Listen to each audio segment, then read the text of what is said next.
വലിയ മനുഷ്യൻ ദൈവത്തിന്റെ അഭിഷേകം വഹിച്ചുകൊണ്ട് കർമ്മേലിന്റെ കൊടുമുടിയിലേക്ക് കയറി ചെന്ന് ഇസബേലിയ തന്ത്രങ്ങളെ മുഴുവൻ തകർത്ത് കളഞ്ഞു. ഒരു നിമിഷം കൊണ്ട് ഒരു നാടിനെ അടക്കി ഭരിച്ചിരുന്ന സകല ഭരണതന്ത്രങ്ങളെയും തകർത്ത് കളഞ്ഞിട്ട് ദൈവം തനിക്ക് കൊടുത്ത നിയോഗത്തെ സ്ഥാപിപ്പാനിടയായി തീർന്നു.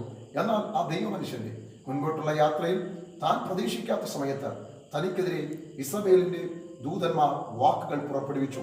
ആ വാക്കുകൾ ആ മനുഷ്യനെ തളർത്തിക്കളഞ്ഞു.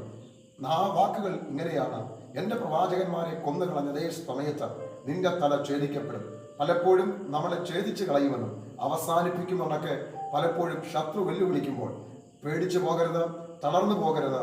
യേശു കർത്താവിൻ്റെ അഭിഷേകം വഹിക്കുന്നയാളാണോ നിങ്ങൾ? യേശുവിൻ്റെ കൂടെ നടക്കുന്നയാളാണോ നിങ്ങൾ? ഒരിക്കലും നിങ്ങൾ തളർന്നു പോകരുത്.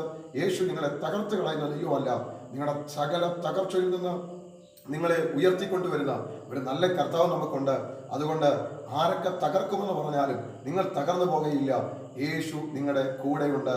യേശുവിൻ്റെ അഭിഷേകം നിങ്ങളെ വഹിക്കുന്നത് കൊണ്ട് നിങ്ങൾ മുൻപോട്ട് യാത്ര ചെയ്യുക.